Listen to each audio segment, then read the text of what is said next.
salut les amis ziar naa leen bu baax a baax dal leen ak jàmm ci seen podcast Wolof Tech bi leen di jox lépp lu jëm ci wàllu informatique ak nouvelle technologie yi maanaam xarala yu bees yi ci kàllaama wolof. Alors tey le dimanche 28 février 2021 j'espère que yéen ngi profiter bu baax ci week-end bi noppalu dallu nekk en famille voilà naan ataaya surtout ci dimanche bi c'est am na solo trop quoi. Alors tey moo nekk ñu ngi ci saison 4 bi partie 2 épisode 12. Avant ñu dugg nag ci sujet tey bi dañuy annoncer juste benn nouveauté boo xamante ni dañ ko indi ci podcast bi maanaam désormais chaque épisode ginnaaw ñi nga xamante ni ñoom la ñuy dalal pour ñu waxtaan ak ñun ci sujet bi dañuy créer benn public bu ndaw boo xamante ni ci podcast bi day am 2 à 3 invités yoo xamante ni dañuy mën a participer directement ci épisode bi poser seen ay questions joxe seen ay idées interagir ak suñu invités yi nga xamante ni ñoom lañ dalal. Alors pour bokk ci petit public boobu nag c'est très facile da ngeen ñuy envoyer juste benn message après annonce podcast bi épisode bi comme ça après ñu choisir ci 2 wala 3 personnes envoyer leen invitation pour que ñu mën a bokk ci enregistrement wu épisode bi. Donc loolu moo nekk nouveauté bi nga xamante ni indi nañ ko et j'espère que dina tax ñu gën a mën a jege communauté bi mais aussi di interagir avec ñoom directement. Alors épisode tey bi nag dañuy waxtaan ci benn mbir bu am solo maanaam le cloud computing. À chaque fois dañuy dégg ay nit par exemple di wax naan sama photo yi ñu ngi ci cloud bi sama données yi ñu ngi ci cloud bi wala nga dem ci entreprise sax ñu ne la sama application yi ñu ngi ko héberger ci cloud bi. Alors lan mooy cloud naka la cloud juddoo lan moo composé cloud lan mooy njëriñu cloud pour entreprise yi mais aussi pour nit ñi mais aussi lan moo nekk ci biir cloud ak cloud boobu nan lay doxee. Alors pour waxtaan ci loolu yëpp nag dañ ciy ànd ak sunu ñaari invité tey yi ki ci njëkk mooy Arona Ba c'est un cloud manager Arona ziar nañ la. ziar naa la El Hadj. Alors tey yow yaa ñuy waxtaanal ci cloud bi on va se débrouiller en wolof pour wax ko expliquer gars yi cloud en wolof. Alors kan mooy Arona Ba. Arona Ba de benn doomu Sénégal la. di doomu Sénégal jàng mathématique ak informatique. di nekk ci entreprise ci liggéeyukaay bu mag bu nekk Sénégal. foofu lu ñu fay def moom mooy dañuy maanaam gérer ay projet ci wàllum sujet bi ñuy waxtaanee tey muy cloud computing. Macha Allah, ok ça c'est bien. Alors kooku mooy Arona Ba. Alors suñu deuxième invité bi nag moo ngi tudd Mohamed Meng moom aussi DevOps la Mohamed ziar nañ la. dellu ziar bu baax Ibrahim di ziar itam ñëpp ñu bokkal séance bi di leen jaajëfal bu baax. Ok alors kan mooy Mohamed aussi. Mohamed comme l'a dit Ibrahim naka la ko wax Arona bon je suis sénégalais itam. Par contre, moi, je vis en France, donc je suis là depuis 2010. Donc, je suis ingénieur de formation en ingénieur en informatique jaar Maroc fa laa jàngee bi ma paree samay master au Maroc. Okay. J'ai voulu approfondir, du coup je suis venu en France defaat fi beneen master et par la suite la intégré ay entreprise donc comme bon de grands groupes ay yoo xam ne ils gèrent notamment des systèmes de paiement et aussi def consulting pas mal de temps si ay banques notamment et là à un moment je voulais ne pas rater comment lañ koy waxati sax tout ce qui était cloud et tout, du coup je me suis un peu reconverti dans le DevOps ou ingénieur cloud en fait depuis bientôt 2 ans. Ça, et du coup au quotidien je travaille sur des problématiques AWS en fait. Alors ça c'est cool donc kooku moo nekk Mohamed Meng. Alors ci beneen côté bi aussi comme ni ngeen ko waxee sànq am nañ benn public bu ndaw boo xamante ni ñoo ñuy accompagner maanaam Soxna Diarra ak Abdoul Aziz Soxna Diarra Abdoul Aziz ziar naa leen. allo salaamaaleykum maa ngi lay delloo ziar. Ok. di la remercier aussi ci invitation bi. Ok merci alors donc yéen a nekk ci petit public bi alors Abdoul Aziz ziar nañ la. oui delloo ziar El Hadj. Alors je pense que du ngeen ennuyé wu yéen a nekk ci petit public bi donc dinaa leen introduire après ngeen poser seen ay questions su waxtaan bi demee ba ci kanam mais j'espère que fii amul ay séeréer de tey. non on dirait amul séeréer mënul nekk. non Arona moom je pense que du séeréer quoi. non man mënuma bokk sax récréation séeréer. waaw gis nga kon alhamdulilah xam naa gars yi dinañ ma sànni xeer après quoi. Alors ñu dem directement ci suñu sujet tey bi maanaam cloud, l'informatique dans les nuages.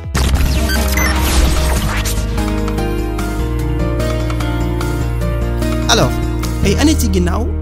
soo amoon sa téléphone portable wala sa ordinateur nga denc ci ay données maanaam ay photos ay documents wala ay logiciels su ordinateur bi wala téléphone bi yàqoo soo amul chance dëgg da ngay perdre pratiquement sa données yépp soo demee aussi ci entreprise yi dañuy liggéey ci ay ordinateur ci ay serveur di jëfandikoo ay logiciels di produire ay données yu bari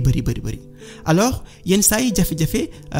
day am ay jafe-jafe pour entreprise yooyu noonu pour ñu mun di saytu ordinateurs yi di saytu serveurs yi ak logiciels yi maanaam ressources yooyu nga xamante ni moom la ñuy denc ci biir ordinateur ci biir entreprise bi imagine ay efforts yooyu yëpp ñu war a def pour mun a maintenir ces ressources yooyu noonu imagine aussi su incendie amee ci entreprise bi suñu amul chance dëgg boo oytul dañuy perdre seen données yëpp te aussi seen liggéey mën na sooxe alors beneen affaire bi nga xamante ni moo am solo trop mooy que ne boo nekkee en déplacement nga nekk feneen mën nga am ay jafe-jafe pour mën a liggéey ak jumtukaay yooyu nga xamante ni moo nekk ci entreprise bi comme ni ñu koy defee à chaque fois comme fi mu toll nii avec télétravail bi ak ci période Covid bi ak yu demee noonu alors jafe-jafe yi yëpp nag ak yeneen yoo xamante ni sax limuñ ko moo tax ñu war a waxtaanee tey cloud computing alors Arona lan mooy cloud computing ak naka la solution boobu noonu juddoo. cloud su ma nee jërëjëf El Hadj ci question bu am solo la ndax boo jëlee cloud ñu bëri dañu yaakaar ni cloud technologie bu bees la wala cloud doon na loo xamante ni dafa xëy rek juddu cloud boo dee xool anglophone yi ñoom ñoo doon xool ñu ne nit ñi dañuy am téléphone fu ne ci àdduna bi am ay machine ay ordinateur fu ne ci àdduna bi am li ñaan ay machine ay téléphone lépp loo xamante ni day permettre la communication dañ ko doon am fu nekk ci àdduna bi moom mooy la ñuy wax les nouveaux systèmes disparates mais dafa am ñaar yoo xamante ni moo leen wutale maanaam yow si on parle des systèmes disparates moom mooy ay jumtukaay yoo xamante ni mënoo xam fan la nekk ci àdduna bi et mënoo xam jumtukaay yooyu aussi nan la ñu mel mënoo xam ba xam téléphone la mënoo xam segam machine la waaye jumtukaay yooyu yëpp nit ñi ñu ngi ci mu ngi permettre communication mu ngi permettre ñuy jenc yoo xam suñuy données comme ni ñu koy wax comme mën nañoo wax bagage données bagage la photo ak vidéo lépp ay bagage la mais xamuñu fan lañ ko localiser ci àdduna bi et aussi xamuñu nan lañ ko mooñaalee ci suuf ci lañ génn ñu ne terme cloud computing beneen affaire bi moom mooy am na benn ingénieur Google bu ñu naan Kevin Mark de Google bu doon wax ni en français il disait on ne se préoccupe de savoir d'où venaient les messages le nuage en cachait l'origine maanaam message bi fi muy jógee fan lay jógee ñun toppatoowuñ ko bu baax wala xamuñu ko parce que système yi nga xamante ni ñoom lañ ko mooñaalee wala fi nga xamante ni lay jaar di communication ba mu ñëw ñun foofu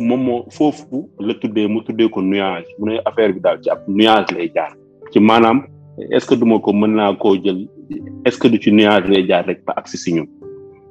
yooyu aussi moom moo am nit ñi naan woy système yi on xamuñu fan lañ leen denc système yi bëri na ay système yoo xamante ni bokkuñu fan lañ nekk ci àdduna bi waaye système yi ñu ngi permettre de communiquer ñu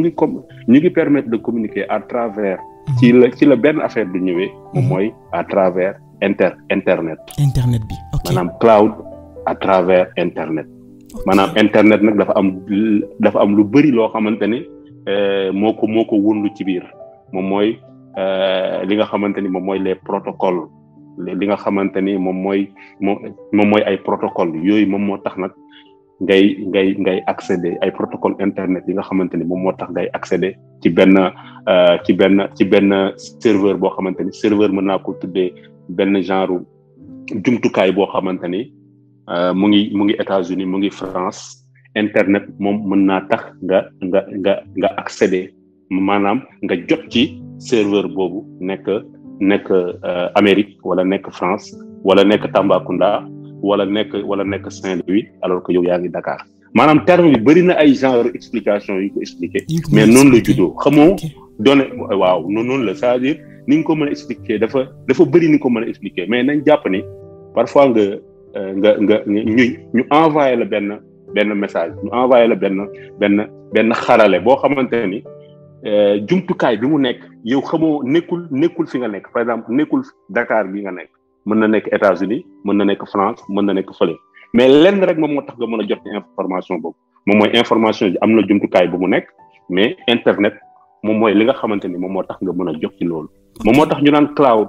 buñ koy wax maanaam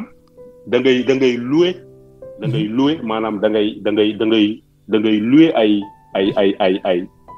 ay serveur ay jumtukaay da ngay louer ay néeg ay chambre mën naa ko tuddee ay chambre moom mooy maanaam ay chambre yoo xamante ni mën nga fa def say jumtukaay maintenant boo ko xësee ba louer nag benn accès rek nga am moom mooy internet moom mooy xarale bi nga xamante ne mooy internet moom mooy permettre nga mën a jot ci moom mooy tax nga mën a jot ci données yooyu noonu laa ko mën a expliquer pour mu gën a leer. Machallah, je pense que là c'est très clair dinañ comprendre exactement d'une manière générale lan mooy cloud ak déjà comme ni nga expliquer ni mu juddoo noonu c'est hyper intéressant aussi nit ñi xam loolu. Alors je pense que ci noonu lay jaaree indi beneen laaj boo xamante ni maa ngi koy jëmale ci Mohamed maanaam comme ni ma koy defee ci technologie bu nekk c'est-à-dire avant ñuy wax affaire cloud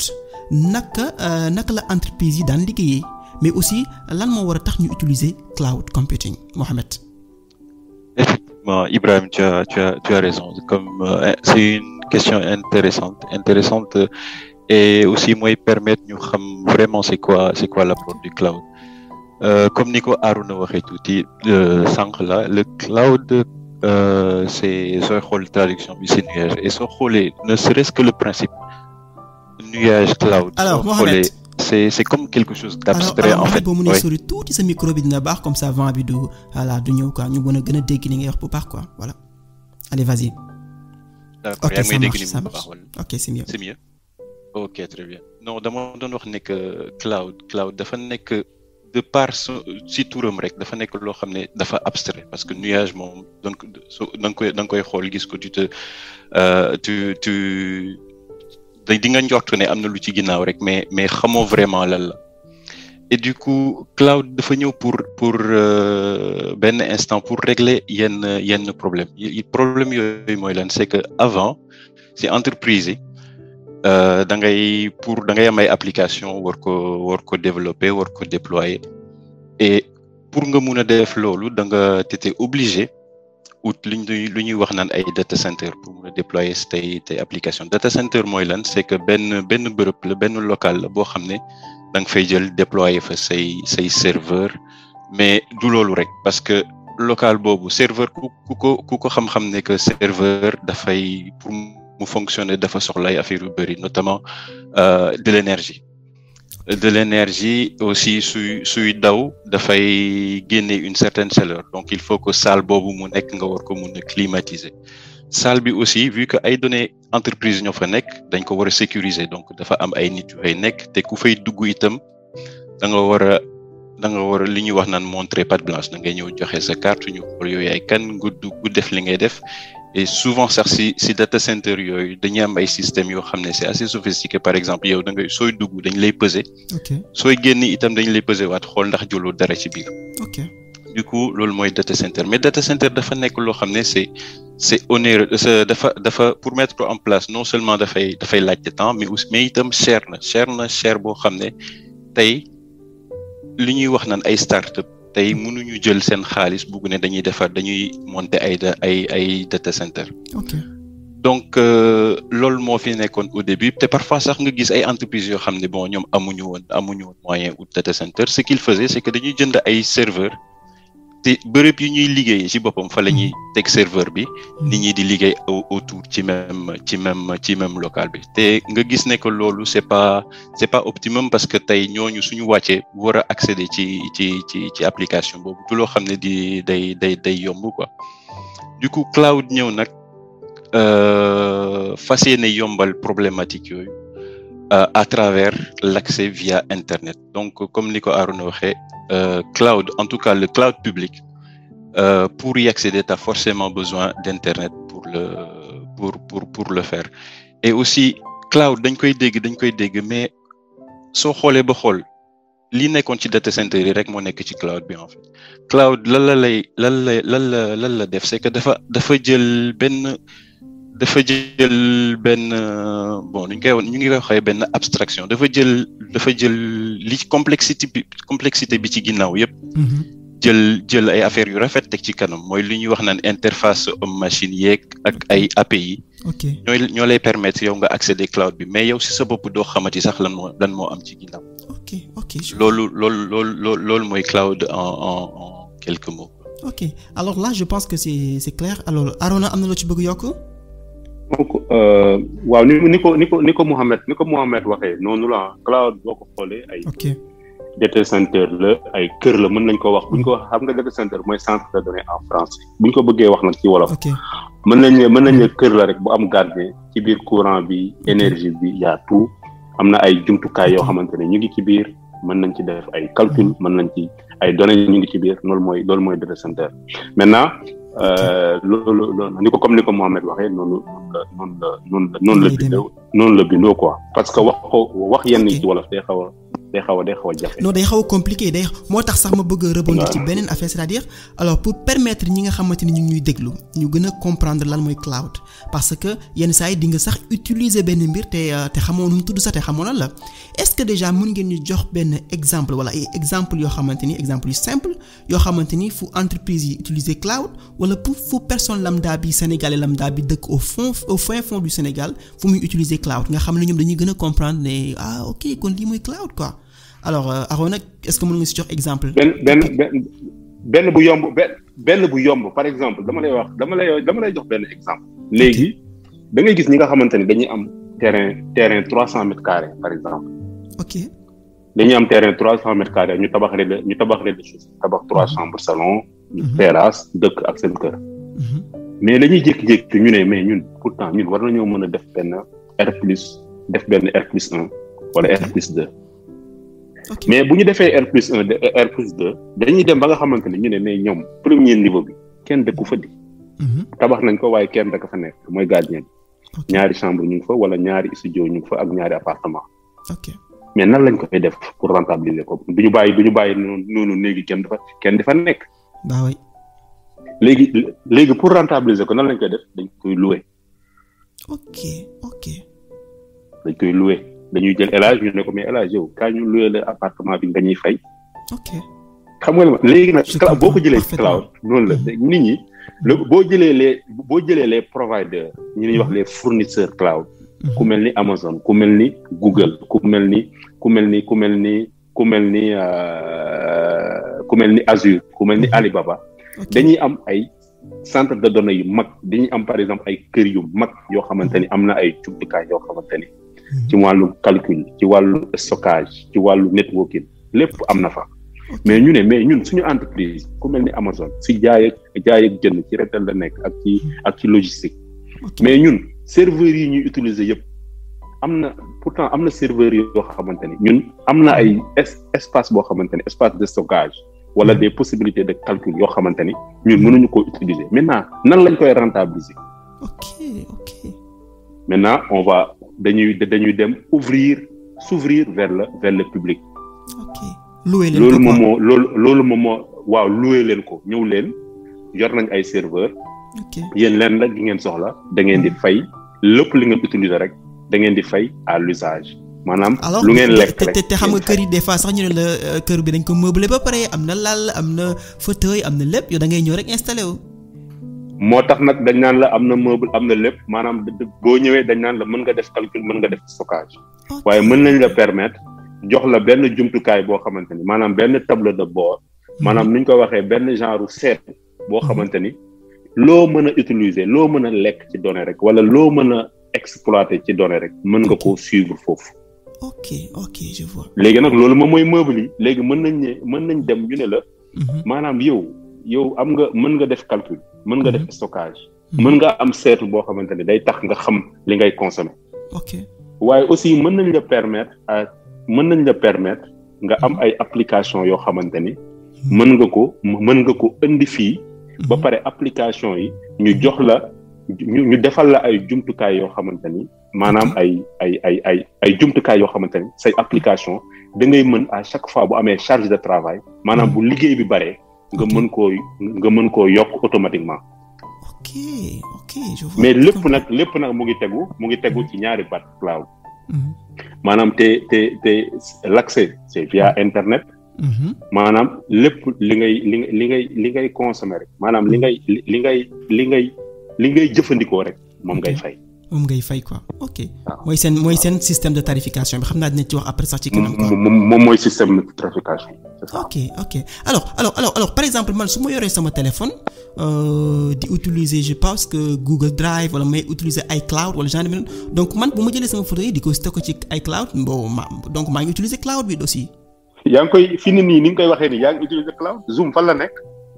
waaw Zoom mu ngi quelque part ci àdduna fi ni yaa ngi utiliser cloud. oui t'as raison. ah oui donc tout le temps ñun ñu ngi utiliser cloud quoi même boo demee Clubhouse yaa ngi cloud. ah oui. yaa ngi utiliser cloud xamoo fan la Clubhouse nekk xamoo yow wax ji ngay wax xamoo ñan ñooy les fan nañ koy def fan nañ koy stocké xamoo. est-ce que mu ngi France est-ce que mu ngi États-Unis xaw ma ñu ngi utiliser cloud. sànq bi nga may envoyé message. ne ma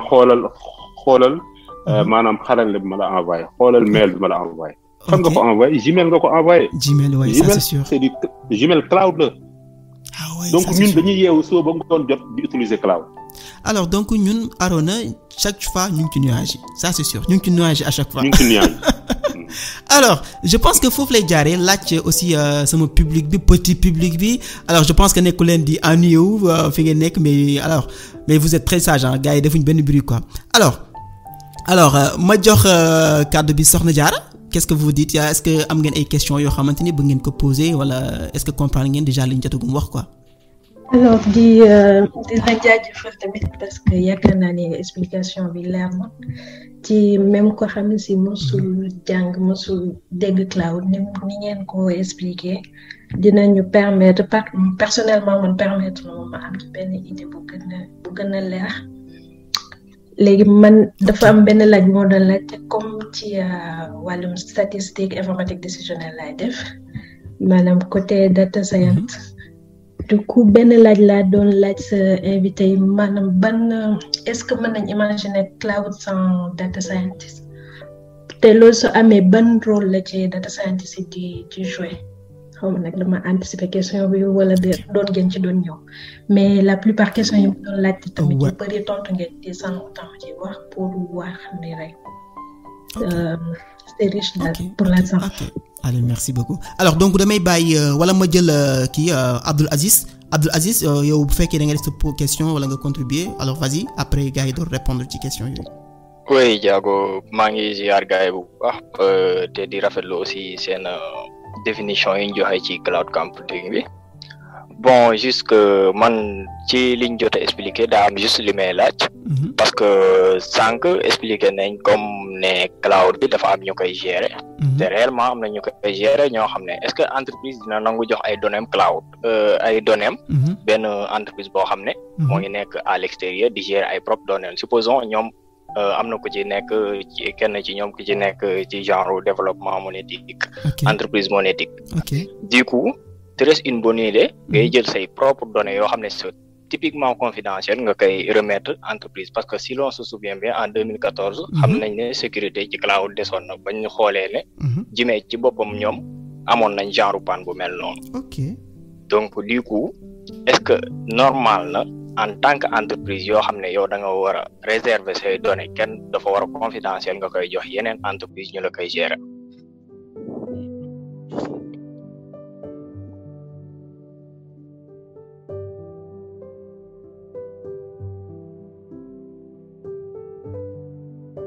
maintenant Arona wala Mohamed ñu da ngeen di répondre directement ci question yi wala ñu xaar ba dem ba ci kanam. waaw mën nañ ci répondre mais bu fekkee itam da nga ko bëgg réguler. c'est à toi de. allez vas-y. mën nañ ci répondre. allez vas-y donc vas-y mën ngeen répondre Arona wala Mohamed na kenn jël parole répondre. man je voudrais bien répondre à Sokhna Diarra par rapport à sa question si data science ak cloud bi en fait li ñu war a wax mooy que cloud en fait c'est tout public tey képp ku am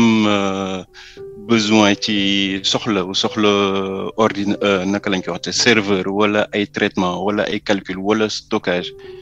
mun nga utiliser cloud mais par contre data science en fait cloud dafa nekk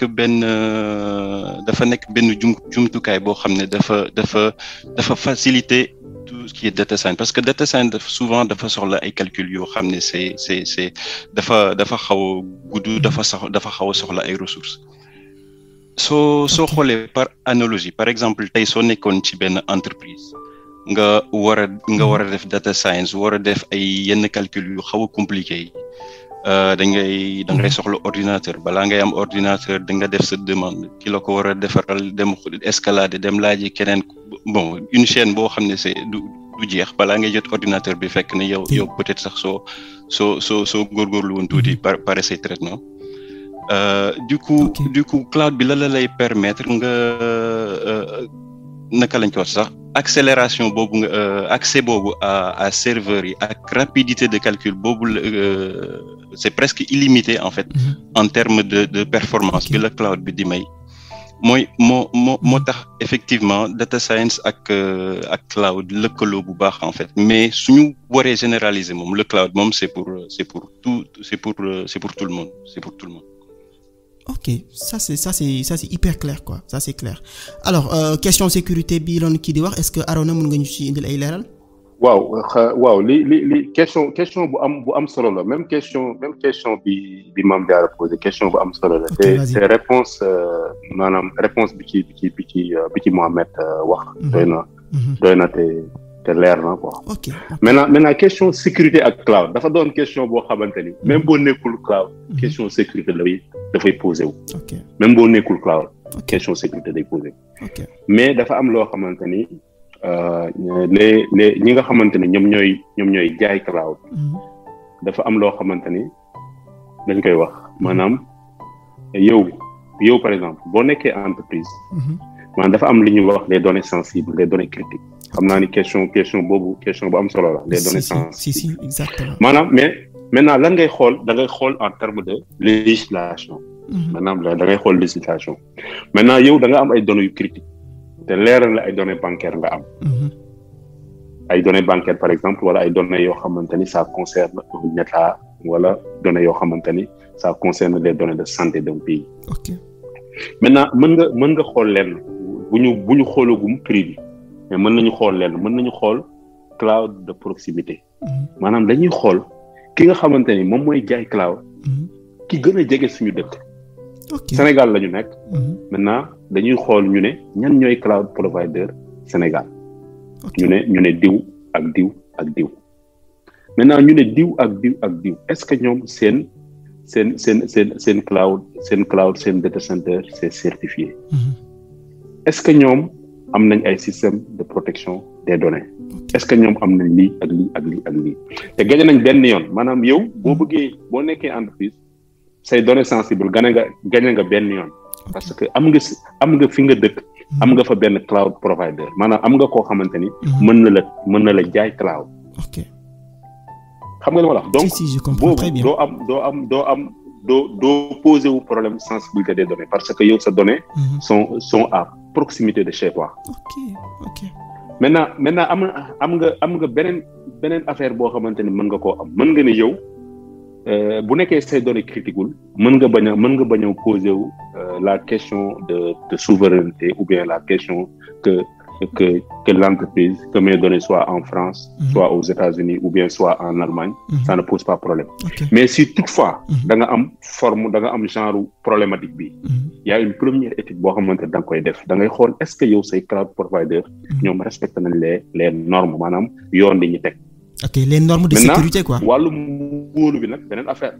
Les normes de sécurité ak les normes de gestion des données personnelles Sénégal ñu ngi ciy def ay jéego yu am solo ak CDP ñu ngi teg ay CDP boo demee Europe ñu ngi ay RGPD yëpp ngeen koy gis yooyu yëpp pour la protection des données personnelles et tout ça xam nga yooyu aussi day am maanaam maintenant cloud comme ni ko Mohamed waxee léegi cloud ay service la maanaam yow say données da ngaa bëgg a def data science. soo bëggee def data science. da nga naan man damay dem ci jaaykatu cloud bi nga xamante ni maanaam jaaykatu fournisseur cloud bi nga xamante ni moom dina ma tegal ay service dina ma tegal ay jumtukaay yoo xamante ni su ma amee ay projet data science su ma mënee def ay calcul su ma mënee def ay utiliser ay xarale yoo xamante ni dafa ànd ak data science man damay dem ci cloud provider bi nga xamante ni moom mooy gën a jox jumtukaay yooyu loolu aussi day doon mooy li ñuy wax à chaque fois les critères d'éligibilité de l'application vers un cloud provider qui a été défini maanaam ban cloud provider moom moo gën a répondre ak man problème bi ma am ak man li may jànkonteel ok je vois léegi man li may jànkonteel damay xool ban cloud provider moom mooy permettre ma mën a gérer loolu c'est un problème boo xamante ni depuis que l'informatique existe depuis que le cloud existe bi cloud amee ba léegi dañ ciy waxtaan débat la sujet la à chaque fois les idées sont partagées mais y a am na ay yoon yoo xamante ni boo fa jaaree di nga def choix bi gën a baax pour am sécurité sa données yi déjà comme ni nga ko waxee proximité bi am na ci solo trop nga xam ne samay données soriwuma mu ngi fii nii te ki ko yor aussi fii nii ma nekk nii respecté na norme yëpp c'est-à-dire norme sécurité yi norme propriété intellectuelle je sais pas ak données yi ak demee noonu donc lépp respecté na ko donc gestion de données personnelles tout ça voilà gestion de données personnelles voilà donc loolu am na solo trop alors ci noonu nag lay. Ibrahim dama bëggoon juste rek. vas-y dolli ci par rapport ak sécurité bi. comme ni ko Arouna waxee en fait sooy ñëw ci cloud. presque fournisseurs yëpp ñoom ñëpp dañ lay wax la même chose c'est que. ok effectivement ñoom dinañ la garantir. dinañ la garantir infrastructure bi sécurité bi nekk ci kaw infrastructure bi. ok. mais yow mii di ñëw ak say données ak say application ñoom itam dañ la naan bul foog ne que sécuriser infrastructure rek loolu doy na. ok yow si sa bopp da nga war a xoolaat ni ngay utiliser say application ci biir cloud bi. parce que bul fàtte ne que léegi nekkatoo ci sa biir entreprise yaa ngi jaar par internet par exemple. pour ñëw accéder ci application yi donc yow itam da nga war a def ay jéego pour mun a sécuriser say données donc les responsabilités sont partagées en termes de sécurité. loolu am na loolu la ñuy wax loolu laa bëggoon a rebondir boo dee xool élage loolu la ñuy wax les shared responsabilités loolu la Ibrahima loolu la Mohamed la moom mooy les responsabilités partagées maanaam boo demee ku mel ne yenn fournisseurs yi dañu naan la ñun ñooy responsable du cloud mais yow client bi yow customer bi yow yaay responsable dans le cloud. ok je vois alors man exemple bi mën a joxe sax pour c'est ça loolu la wax. ok exemple bi mën a joxe sax pour mën a illustrer loolu nga xam ne ni nit ñi dañ gën a comprendre sax c'est-à-dire man su ma comprendre déjà mooy que ne par exemple nga ñëw ci kër gi comme exemple kër gi nga joxe léegi ma loué la appartement bi ci kaw ne la nag sécuriser naa kër gi am na gardien bu nekk ci biir tu vois bu nekk ci buntu kër gi tu vois mais yow boo yéegee sa étage nga tijji buntu yëpp bàyyi noonu dem sa yoon tu vois alors donc ku nekk aussi foog mu respecter li nga xamante ni mooy sécurité bi tu vois c'est pas parce que sécuriser nañ kër gi am na gardien ci buntu bi rek que man su ma yéegee sama étage ci kaw damay tijji buntu yëpp bàyyi noonu dem sama yoon non ñiy jaar ci couloir yi aussi ku xas ba mën a ñëw bu dugg ci kër gi dem premier étage mun nga yéeg deuxième étage def lu la neex tu vois alors donc responsabilité c'est partagé alors donc beneen aspect bi ma bëggoon c'est un très bon exemple c'est un li nga wax ni c'est un très bon exemple parce que bu nekkee kër gi ci suuf dañoo bàyyi buntu kër gi ci suuf mu ubbeeku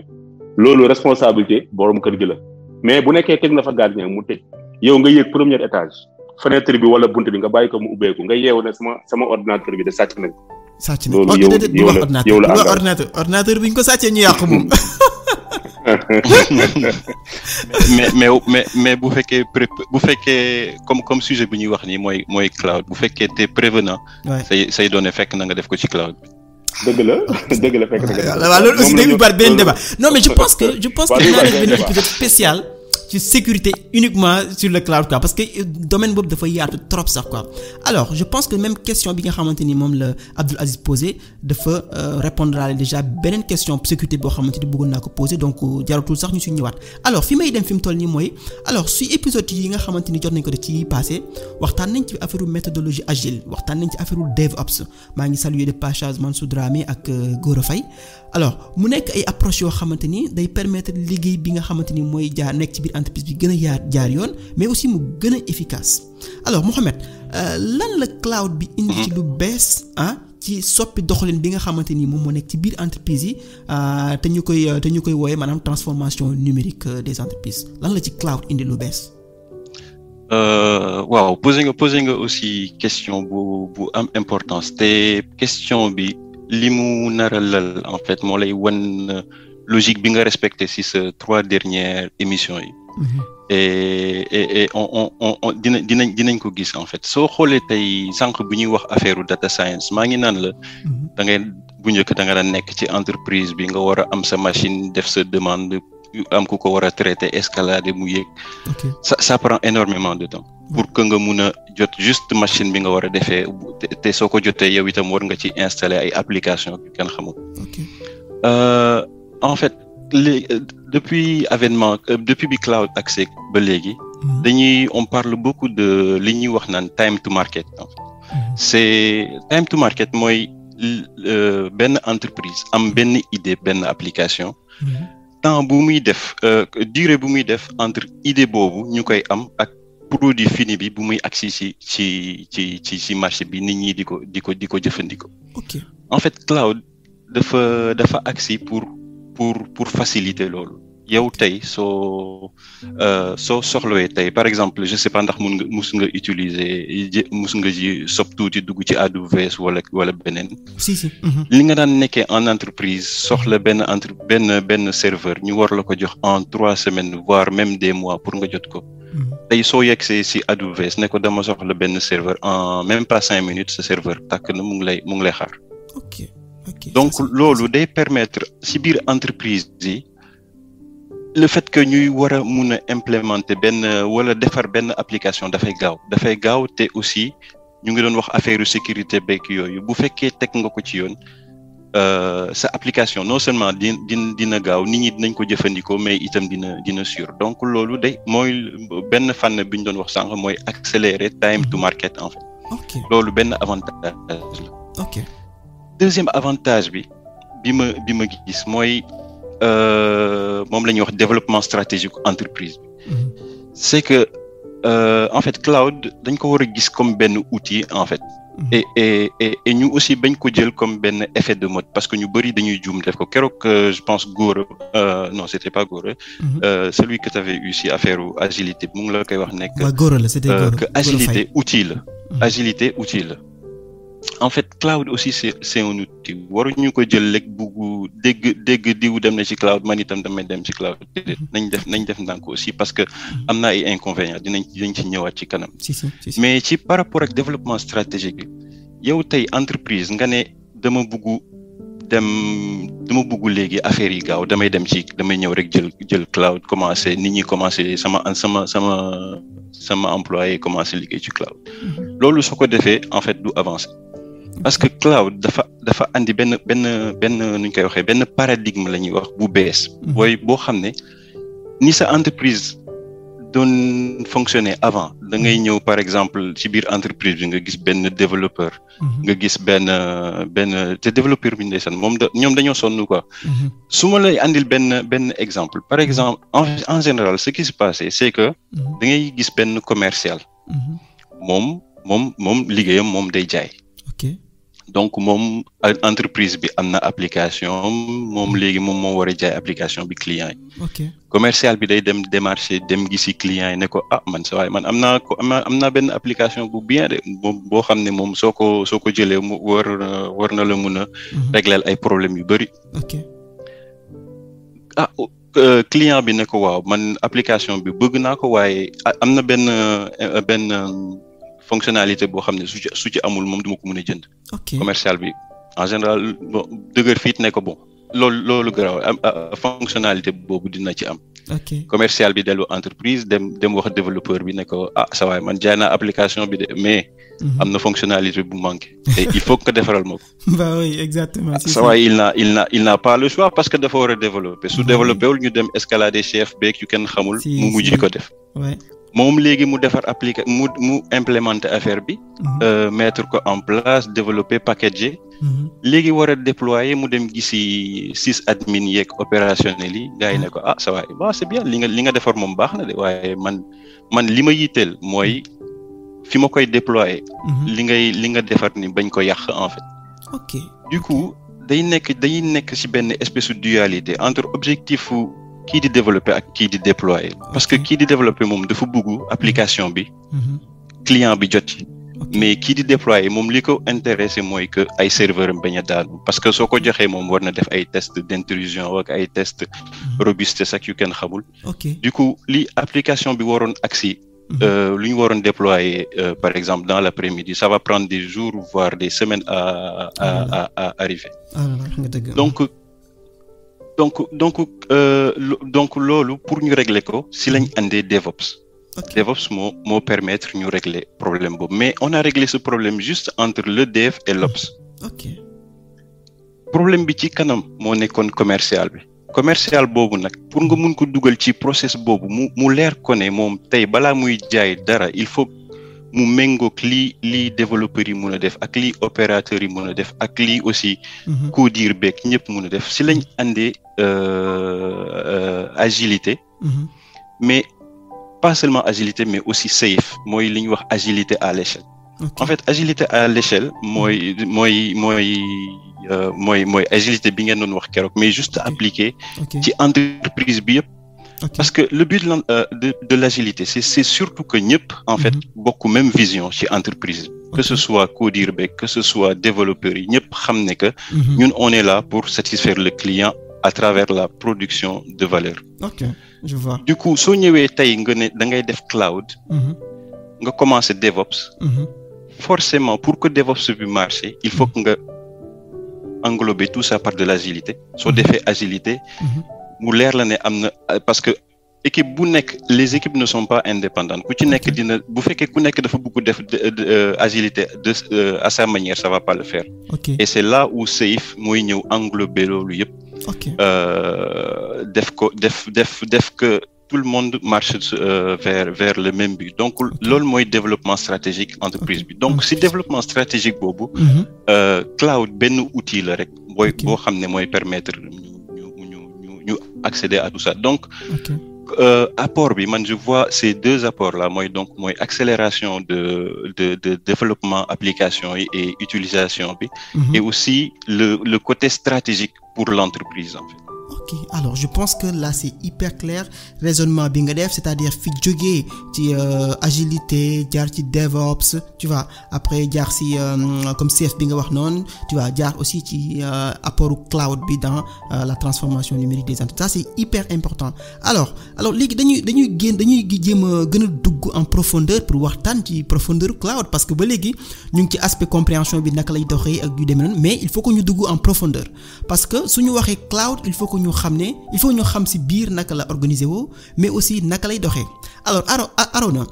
dañuy dégg souvent ñuy wax cloud privé cloud public cloud hybride tu vois yëpp dañ koy dégg boo fekkee def nga kii ci cloud recherche et tout ça naka nga ñu mën a expliquer xeetu cloud yooyu nga xamante ni moom moo am lan moo nekk seen différence ak lan moo nekk seen njëriñ. El Hadj question bu am solo nga poser parce que à chaque fois dañ naan la cloud public. cloud privé cloud hybride bi njëkk moom mooy cloud public bu ñu la waxee cloud public moom mooy ki nga xamante ni moom mooy jaay cloud ki nga xamante ni moom mooy louer moom day mettre à la disposition du grand public maanaam day jël nit ñi mu ne leen jox naa leen am ngeen accès ci sama cloud maanaam loolu la ñuy wax mettre à la mettre des services à la disposition du public via internet par exemple boo gisee ku mel ni Azure ku mel ni Amazon léegi ku mel ni Google ku mel ni Alibaba léegi boo démonté ci internet nga def nga jël seen tur nga def ko rek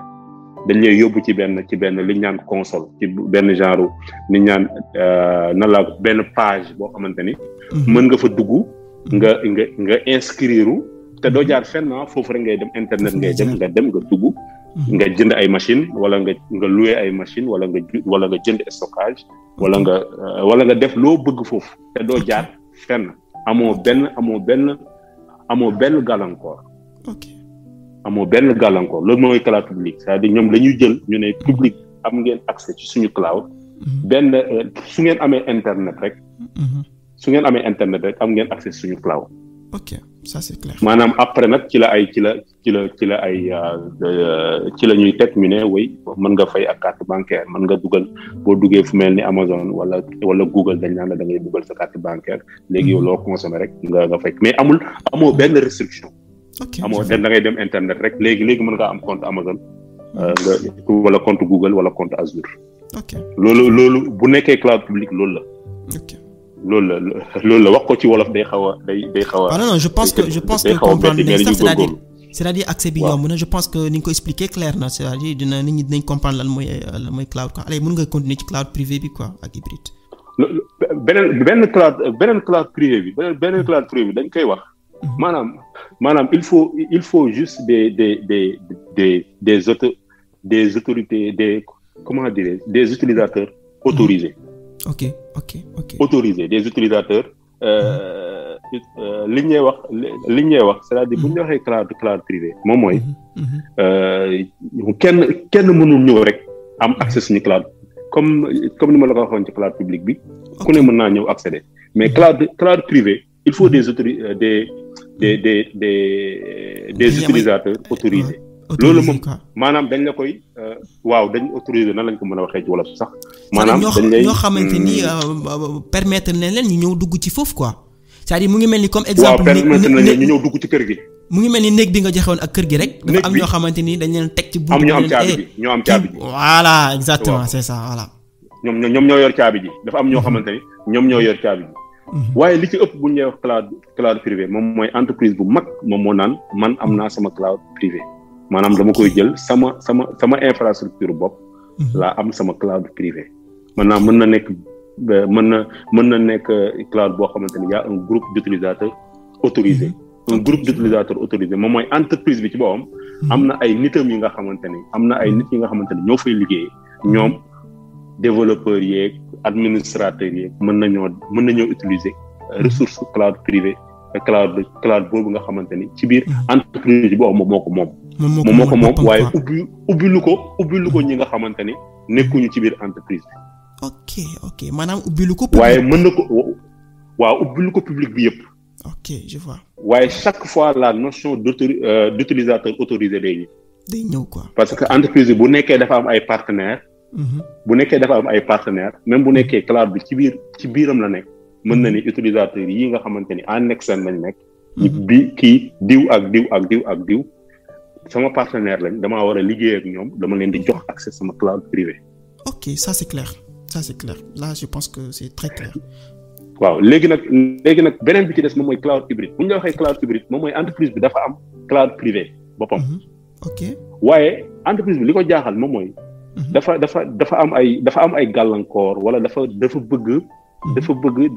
jëfandikoo. li nga xamante ni cloud public bi am na ko te moom amu. léegi nag mu déployer mu def ba nga xamante ni day utiliser les ressources en interne. ak les ressources yi nga xamante ni jumtukaay yi nga xamante ni am na ko en interne mooy maanaam am na ko ci biiram ak jumtukaay yi nga xamante ni fournisseur public yi cloud public bi ñu ngi ko koy fournir. ok léegi nag mu am ay xarala yoo xamante ni ñoom lay def ci diggante bi ba nga xamante ni doo mën a xam sax mba xam ci biir la nekk wala ci biti la nekk. maanaam loolu la ñuy wax les API. muy API ok les API yi quoi. maanaam à chaque fois da ngay développer am ay xarala yoo xamante ni ay genre connexion yoo xamante ni da nga koy teg ci diggante bi ba nga xamante ni tey kenn du xam ne sax est-ce que li ngay jëfandikoo ci cloud public bi wala ci cloud privé bi kenn du mën a def la distinction loolu noonu day am loolu moo tax ñu naan da ngay utiliser waaw duñu xam sax yow yan ressources ngay utiliser. ok je vois donc maanaam cloud hybride daal dafa boolante privé bi ak public bi c'est-à-dire lépp lu ko. c'est ça moo tax ñu lay wax ni à chaque fois dañ ñaan la. Les entreprises déploient des clouds hybrides. Pour profiter des avantages que l'offre le cloud public. ok maanaam daal entreprise yi dañuy def cloud public bi pour profiter dañuy am cloud privé ba pare mais am aussi cloud public. pour nu mën a waxee ci olof sax pour mën a jëfandikoo ci opportunité yi nga xamante ni moom leen cloud public bi offrir aussi. jeex na. ok waaw loolu la maanaam xam nga Mouhamed léegi xam nga Mouhamed la ah. ok Mouhamed la waaw. xam nga Mouhamed léegi mu ngi naan commercial bi bu demee ñu ne ko ñun est-ce que mën nga ñoo yokkal lii est-ce que mën nga ñoo yokkal lii bu ñëwee. ñu ne ñun de am na loo xamante ni de. amuñu ko waaye fan moo ko mën a am. ok kii am na ko diw am na ko public la diw am na ko public la diw am na ko public la ñu jël bi nga xamante ni moo ñu gën a intéressé nag après nag loolu moom mooy waral à chaque fois entreprise yi dem mettre en place des clouds hybrides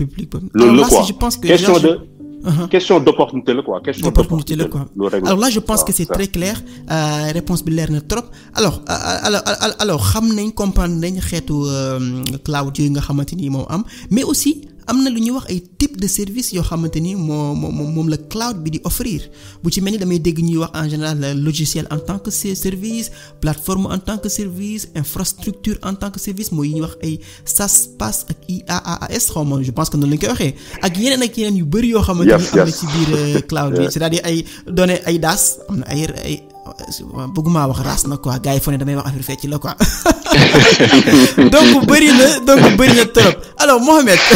Mohamed alors naka nga ñu mën a expliquer service yu bokkul yooyu noonu am ci cloud bi maanaam ay SaaS ay PaaS ak ay IaaS ak lan moo nekk seen njëriñ. Voilà, en fait, oui, effectivement, c'est très important ñu répondre question boobu pour xam effectivement loolu lan la lay won c'est juste gamme de produits yi fournisseurs yi di permettre nit ñi di ko utiliser te bu ci nekk dafa am benn cible bien précise mais yow en tant qu'utilisateur en fait doo percevoir sax différence yooyu IaaS PA naka lañ ko IaaS PaaS SaaS CaaS ak FaaS y en a plein en fait mais yi ñu gën a ràññee mooy IaaS effectivement mooy infrastructure as a service ou infrastructure à la demande loolu en fait modèle boobu lan la c'est que yow da ngay nekk entreprise souvent mooy entreprise yi nga xam ne dañu nekk toujours en mode silo seen entreprise am na ay opérateurs ñoo xam ne ñoom ñoo xam ne ñooy gérer infrastructure ñoom tout ce dont ils ont besoin mooy ñu jox leen benn serveur donc nga jox leen seen serveur après ñoom ñooy manager serveur bi def liñ ciy def de sorte que développeurs yi ñëw mun utiliser ko. ok donc yow su boobaa da ngay ñëw ne fournisseur cloud bi bon man serveur rek laa soxla yow donc nga jënd sa serveur teg say opérateur ñëw installer benn système d'information benn serveur applicatif. ce développeur yi ñëw déployer seen application donc loolu mooy infrastructure as a service après mu am bu ñuy wax naan PaaS donc PaaS mooy plateforme as a service loolu mooy en fait fournisseur bi non seulement da lay jox serveur bi mais mun na la ci jox ay middleware par exemple ay serveur applicatif donc yow bu dee sa entreprise yow amoo ay ñoo xam ne dañuy gérer infrastructure et que ay développeurs rek nga yor modèle boobu ça peut te convenir parce que da ngay ñëw ñu jox le serveur bi installer la li nga soxla en général sooy sur le cloud sooy provisionner ay serveur mun nga aussi installer système d'information bi te système d'information bi en général si la lay nekk li ñuy wax naan ay IAM ay image en fait ay image de serveur la. Et bu fekkee par exemple yow sa entreprise da nga bëri ay application yoo xam ne da nga koy déployer si un serveur applicatif comme Tomcat mun nga jënd benn image boo xam ne non seulement day am système d'information bi moo xam Windows système d'exploitation bi moo xam Windows wala Linux la wala autre mais ci biir day am itam serveur boobu nga soxla serveur applicatif boobu nga soxla boo xam ne c'est déjà installé port yëpp ubbi nañ ko de sorte que yow jox nañ la information yi itam da ngay ñëw rek nga ne sa développeur man de jënd naa benn serveur fii URL administration baa ngi nii mot de passe yaa ngi nii moom mu ñëw dugg déployer application. ok donc loolu mooy PaaS. donc loolu mooy loolu mooy plateforme as a service PaaS. ok am na bu ñuy wax aussi SaaS donc loolu mooy software as a service boobu moom mooy bi gën a yomb te boobu ñun ñu ngi koy def sax te xamuñu ko. ok soo xoolee par exemple tey entreprise yëpp presque yu si bëri en tout cas ñi utiliser Word ak yooyu ñu ngi utiliser tey Microsoft 365 xam nga Microsoft 365 loolu logiciel la et en fait logiciel la boo xam ne il est sur le cloud yow tu n'installes presque rien sur sa ordinateur da ngay ñëw dugg et tu accèdes directement via ton navigateur wala via un petit tablette yaa ngi accéder à l'application distant loolu mooy software as a service. yooyu mooy les trois principaux yu ñuy wax mais depuis pas mal de temps am na yeneen yoo xam ne ils émergent par exemple mooy li ñuy wax naan DaaS desktop as a service boobu moom en fait c'est que ordinateur par exemple yow nga nekk benn entreprise moom infrastructure yëpp c'est virtualisé moom soxlawul sax am na yu bëri yoo xam ne du la permettre nga def ko en physique moom lu mu lay permettre c'est que tey yow par exemple sa ordinateur yow Elite am nga sa ordinateur mais pour ay problématiques de gestion d'administration et tout loo xam ne amul lenn loo xam ne dañ koy denc ci sa ordinateur yow dañ la naan installer benn client rek yow soo ci duggee day mel ni nga am benn bureau virtuel en fait. ci biir quoi ok je vois. donc loolu mooy desktop as a service en fait. ok. am na beneen aussi bu ñu wax CaaS mooy container as a service boobu aussi c'est un modèle boo xam ne ça devient de plus en plus important parce que aussi maintenant on parle ci entreprise yëpp maintenant on parle que de conteneurs de Docker ak ay Kubernetes ak ay Kubernetes et léegi nag fournisseur cloud yi voyant ça ñoom ils ont ouvert des offres yoo xam ne pour c'est à direction d'entreprise yooyu nga xam ne ñoom seen application yooyu yëpp containeriser nañ ko donc dañuy ñëw par exemple bu fekkee da ngay liggéey ak AWS ñoom mun nañ la proposer benn service bu ñu tuddee EKS donc mooy Elastic Kubernetes Service boobu mooy permettre en fait nga am sa benn cluster Kubernetes et yow qui est déjà managé boo xam ne yow lu ñu lay permettre mooy juste soo ko buggee améliorer nga yokk benn serveur wala nga yokk ay application et tout mais c'est déjà managé en fait. C'est déjà managé. Alors je pense c'est déjà managé. ñoom ñooy gérer master beeg et tout yow tu peux par exemple nga gis ne que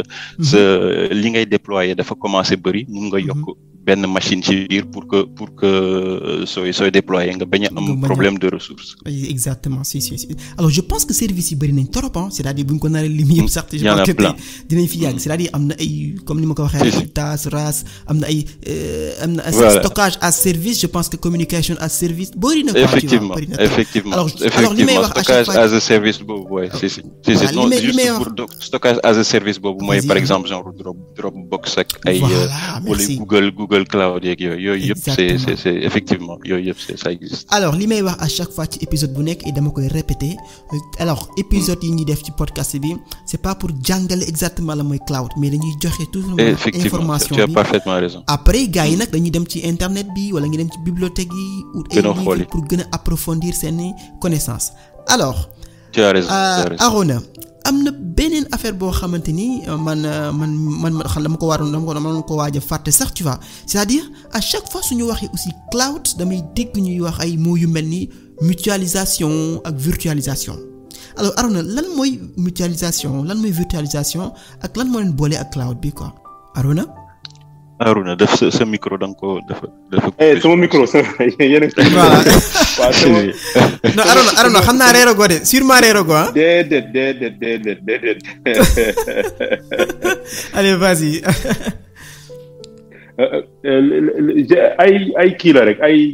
ay option la ay yoo xamante ni dañ koy wax virtualisation boo ko déggee virtualisation lan la par exemple da ngay am sa benn machine. da ngay am sa benn machine par exemple nga am ku mel ni nañ jël ku mel ni nga am benn machine Windows. maanaam yow bëggoo jënd beneen machine Linux nan ngay def da ngay virtualisation mën nañu wax ni buñ ko utiliser maanaam da ngay xaaj maanaam da ngay xaaj da nga naan am nga ressource CPU wala am nga ressource RAM X wala Y. waaye comme que da ngaa bëgg a am Linux ci kaw machine bi ci kaw machine Windows bi nga yor dafa am ay outils yoo xamante ne dañ la koy jox maanaam lu mel ni yaa VirtualBox bi nga xamante ne moom lañ ñëpp mën a xam maanaam moom ngay utiliser da ngay utiliser benn outil de virtualisation boo xamante ni mën na nekk virtualisation des ressources maanaam yow boo virtualiser côté ressources côté CPU wala côté RAM mën nga aussi am beneen machine bi ñuy wax des machine bu gën a capacité bu rëy maanaam yow capacité boobu bëggoo rek benn machine rek tourner ci maanaam da nga bëgg a am Linux ci kaw da nga bëgg a am beneen Windows ci kaw maanaam da ngay utiliser ay outils yoo xamante ne ñoom ñooy tax nga mën a def xaaj boobu. ok je vois ok. xam nga loolu moom mooy tax nga mën a def xaaj boobu nga mën a def. ok donc nga def Linux sur du Windows. virtualisation ok. loolu mooy virtualisation en général mutualisation c'est mutualisation ñi koy gën a utiliser. mutualisation boo dee xool am na ñoo xamante ne sax dañ naan imbrication mais mutualisation boo dee xool ñi nga xamante ni ñoom ñooy def par exemple ay audit des systèmes d'information wala audit des entreprises. maanaam ñoom seen mutualisation lan la ñuy wax dañuy ñëw ñu ne entreprise yi mu ngi utiliser tel outil. mu ngi utiliser telle application pour gérer ses salariés.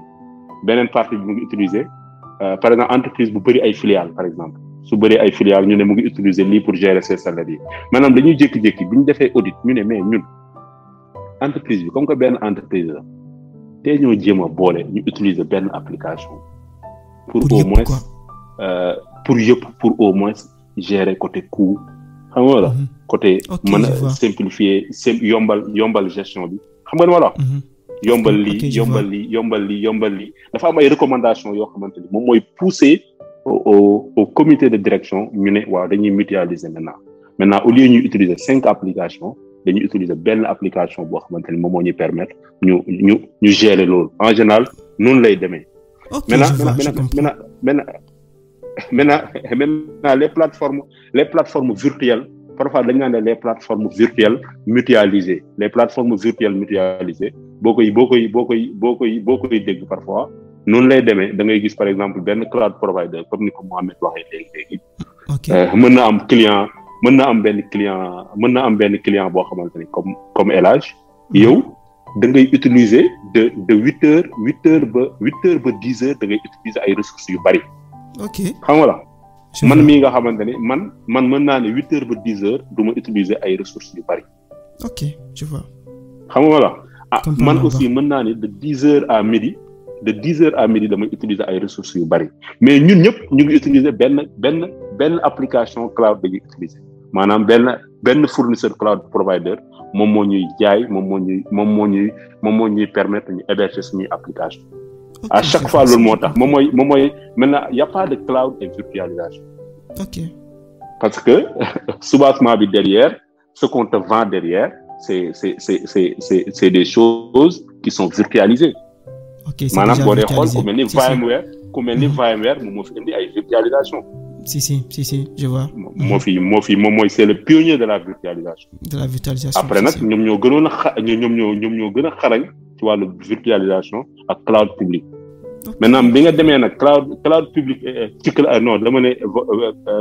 kii nu mu tuddee sax ñoom ñoo gën a xarañ ci virtualisation yi nga xamante ne dañ ko doon utiliser ci cloud privé. maintenant bi nga demee ba nga xamante ne nag cloud public judd na maanaam dañoo jël des applications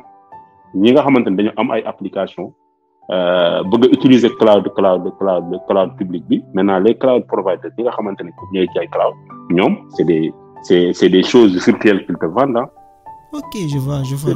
Et la plupart du temps c'est des choses donc il y a pas de il y a pas de virtualisation et cloud. La plupart des applications par exemple aujourd'hui qu'on utilise kii mu ngi lay wax CAS mu ngi lay wax léegi CAS booy def CAS mën nga koo def ci machine boo xamante ni virtualiser woo ko mais mën nga koo installer aussi léegi bu ñuy wax CAS Kubernetes moo ëpp lu gars yi di wax mais mën nga koo def aussi sur des plateformes virtuelles. loolu la quoi côté moo tax mutualisation au-delà du cloud on l'utilise sur d'autres domaines quoi au-delà du cloud. Ok, là je comprends gën na leer sama bopp parce que man mii sax j'avais un peu de confusion yu ma amoon sama bopp mais là gën na leer bu baax quoi alors je pense que Soxna Diarra ak Aziz nekku leen di wéet fi ngeen nekk je pense tu vois alors waxtaan nañu léegi ci wàllum njëriñu cloud bi dans la transformation numérique des entreprises wax nañu aussi ci cloud public cloud privé cloud hybride wax nañu aussi ci services yi nga xamante ni moom la cloud bi di joxe maanaam ay SaaS ay PaaS ay CaaS ak IaaS tu vois maa ngi wax léegi RaaS nag mais je pense que réseau as a service laa bëgg na wax quoi mooy network as a service je pense que noonu la alors léegi comment dirais-je sama gars yi est-ce que Arona ak Arona sax soxna Mame Diarra ak Aziz est-ce que am na loo xamante ni bëgg ngeen ko laaj ci liñ jot a waxagum ba léegi. Oui El Hadj. Ouais. Encore une fois maa ngi remercier gars yi parce que ñoo ngi leeral nañu type d'infrastructure yi. ak service yoo xam ne cloud computing war na ko mën a joxe. Ok man j'aurais juste 2 questions à poser seulement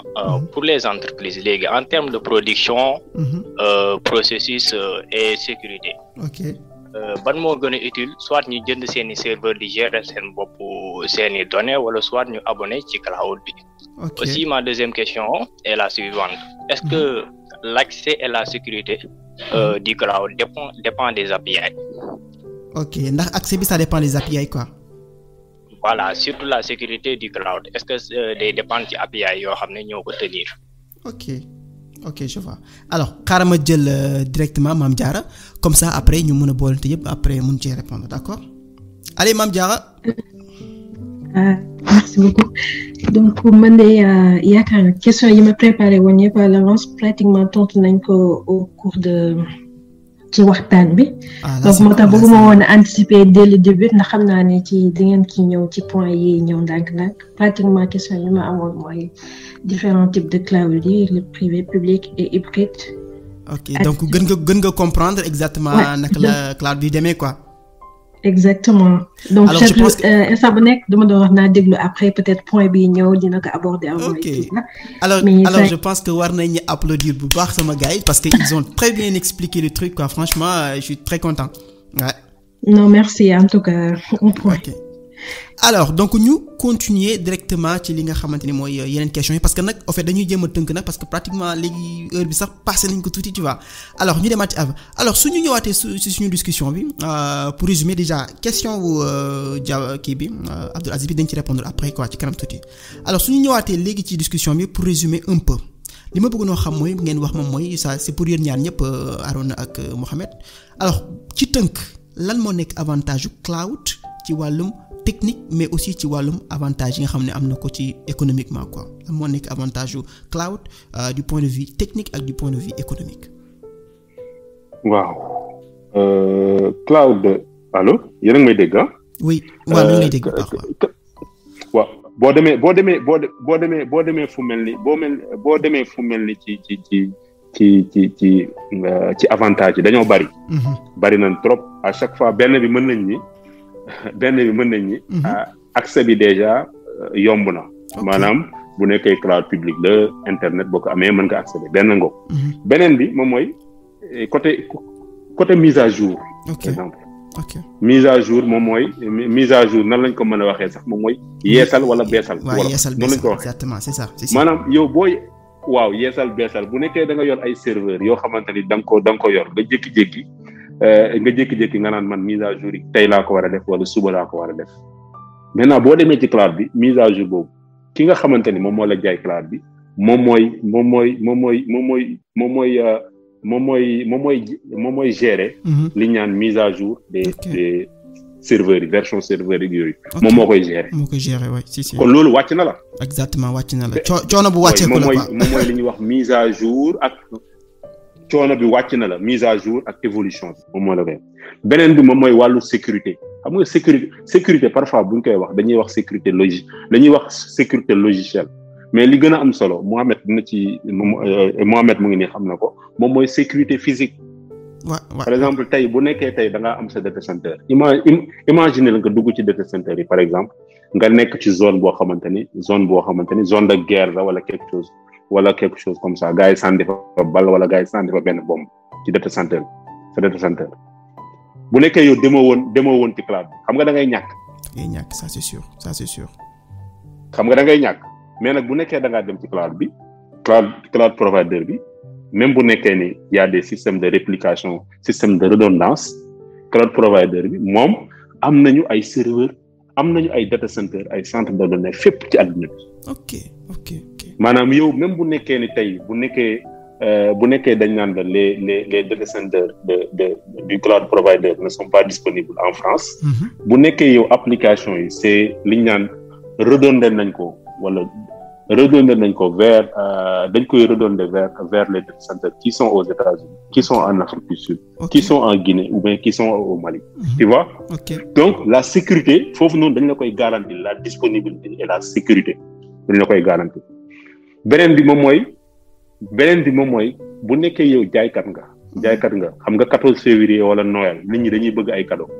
nit ñi dañuy bëgg cadeau ci wàllu évolutivité ak puissance de calcul lay wax. maanaam yow da nga daan jaay rek 10 personnes nga daan jaay par jour. jour bu nekk bis bu nekk da nga daan jaay 10 personnes. mais 14 février ak Noël wala Tabaski wala yooyu nit ñi dañuy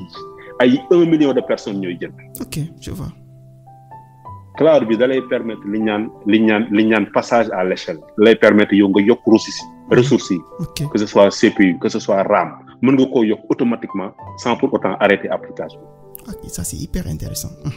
tu vois. si beneen bi moom mooy li ñaan la mobilité. ok boo demee ci cloud bi tey waxu la il faut nga nekk Sénégal pour accéder sa cloud. wala nga nekk wala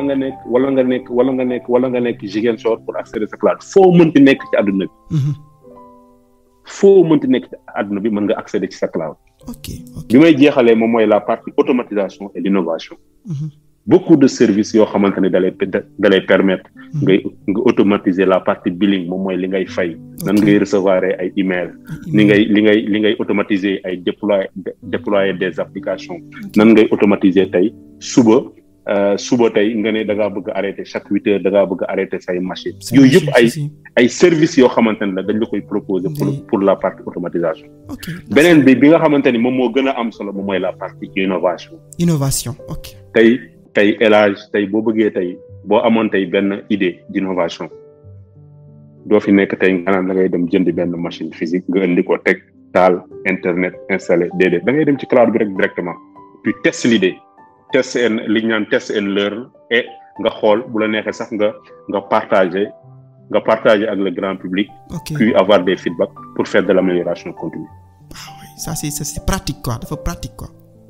dafa pratique. Le cloud est pratique en termes de mise à jour, en termes d'évolutivité, en termes de sécurité, en termes de puissance de calcul, en termes de mobilité, d'automatisation et d'innovation. Ça c'est sûr et c'est clair. Comme de l'eau de roche, clair na nañ comme ndox quoi. Ça moom je pense que c'est très très clair. Merci beaucoup Aaron, tu vois. Alors, ñoo ngi presque nag ci fin épisode bi mais bëggoon naa xam aussi Mohamed actuellement yan entreprise ñoo gën a fës ci joxe ay services cloud pour que permettre aussi nit ñi pour ñu def seen recherche ñu mun a am ay points d'entrée yoo xamante ni mun nañ ko wala dem def ay recherche ci yu demee noonu quoi yan entreprise ñoo gën a am. waaw allez vas-y. D'accord. Effectivement, par rapport à fournisseurs depuis le début, c'est vrai qu'il y en a beaucoup, hein, mais nous gagnons ragné en tout cas si par rapport à cette utilisation nous yombé avec ni li wax nan user friendly. Moi, c'est que même ku jangul informatique xam mën nga ko utiliser. Si. Donc ku ci melni Adoves mom moy le leader du marché. Donc la plus grande part du marché moom moo ko gagné. Et su may dellu si waat juste si question bi ñu jeexale léegi mooy avantage yooyu ñu doon wax yéen a ngi wax naan test and learn mais et aussi tester ay nga am sa idée bu ko tester ku ci mel ni Adoves moom mun na la permettre nga ubbi sa compte. nga ubbi sa compte si seen cloud. nga am na yenn ressources yoo xam ne mun nga ko am librement pendant 1 an. ok donc mun nga am benn serveur boo xam ne c'est pas un gros serveur mais serveur bi mun nga ko jël nga installer ci par exemple benn Docker installer ci sa 2-3 applications ak sa benn base de données donc loolu rek c'est déjà pas mal donc yow nga am sa benn idée bu ko tester donc pendant 1 an mun nga ubbi sa compte sur AWS tester yi ngay tester soo buggee def ay démo yu kenn xamul tu peux le faire dessus. am na aussi Azure ak Google Cloud Platform donc ñett yooyu daal ñooy vraiment yi ñu gën a ràññee après am na ay Alibaba derrière et tout bu fekkee am nañ temps ci kanam ce serait bien que ñu dellu si waat ci mooy question bi ngay wax naan avantage du cloud. C'est très important. mais bu ñu fàtte inconvénients yi. après bu fekkee am nañ temps. alors temps bi nag presque fi mu toll nii temps bi moo ñu tënk parce que xam nga li ñu bëgg wax yëpp mënuñ ko wax. effectivement te en général aussi gars yi bu ñuy déglu tu vois dañuy c'est vrai que gars yi war nañ mën a déglu podcast yi def ko seen poche di dem entraînement wala bu ñuy dem bureau et tout ça mais bu gënee gudd rek après c'est un peu ennuyant. mais mën nañ ci ñëwaat beneen yoon. mën nañ ci ñëwaat beneen yoon waxtaan ci avantages yi inconvénients yi gën a xuus ci biir tu vois nga xamante ni. ce serait important parce que am na solo. am na solo trop alors man question bi nga xamante ni moom lay jeexalee te ñëpp ñoo ko moom avant sax ñuy dugg ci réponse su Abdou Aziz bi tu vois question bi may jeexalee man mooy ci wàllum énergie. parce que aspect bu am solo la parce que gis naa ne consommation d'énergie cloud bi dafay consommer énormément d'énergie bu bëri lay consommer déjà en 2011 rek waxoon nañ ne li ñuy conseillé tolloon na ci lu mel ne ay 750 térawatts par heure te loolu c'est énorme alors lan moo nekk seen xalaat par rapport ak consommation d'énergie boobu noonu ak lan moo war a nekk solution bi c'est-à-dire question yi pour ñëpp la soxna Mame Diarra wala Abdou Aziz yéen ñëpp mën ngeen répondre après ci question boobu nga xamante ni mooy fin bi après aussi ñu jotaale laalaale li nga xamante ni moom la question Abdou Aziz yi ñu tëjee ko incha allah allez vas-y Arona. waaw yéen a ngi may dégg waaw ñu ngi lay dégg bu baax. waaw gis nga loolu noonu problème mu cloud provider fournisseur cloud yëpp la que ce soit Amazon que ce soit Google que ce soit ñi nga xamante ne dañuy def cloud yëpp loolu problématique boo xamante ne la ñëpp ñu ngi ciy jéem a liggéey maanaam boo dee xool ay 750 térawatts par heure tout ça dafa bari. trop sax xam nga loolu dafa bari xam nga yooyu c'est des chiffres yoo xamante ne c'est des chiffres énormes. non nee nañ bu fekkoon ne pays la day nekk 5e pays bi gën a consommer énergie ci àdduna bi quoi waaw. dëgg la moo tax boo dee xool ay Greenpeace depuis ay 2012 ñu ngi ciy liggéey di publier ay rapports. boo xoolee même lors du sommet de Paris. nit ñi aussi wax nañ ci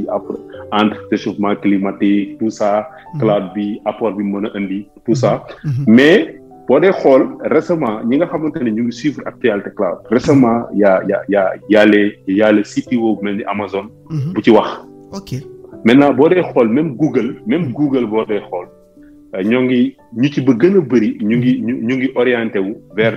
la gestion de l'énergie et le cloud. ok maanaam ñu ne dañuy dem léegi Europe dañ fay déployer ay centres de données yoo xamante ni. dañuy prendre en compte ces questions là. ok te loolu noonu c'est des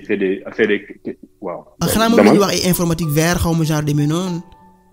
green tech tout ça nga xamante ni. waaw green tech nga xamante ni te loolu sax dañ ciy wax green tech dañ ciy wax mais boo dee xool soo moytuwul état yi ñoo ciy gën a taxaw. maanaam soo moytuwul sax mën na jouer sax ci taxes yi ngay taxer. ñu ne yow boo déployer sa data center. si tu as un data center vert par exemple data center vert laa ko mën a tuddee entre parenthèses. si tu as un data center vert par exemple ñu ne woy mën nañ la wàññil par exemple 5% wala 10%. état yi ñu ngi ciy liggéey c'est des questions c'est des problématiques yoo xamante ni aujourd'hui ku mel ni Google tey il y a 3 semaines def na benn publication sur ça.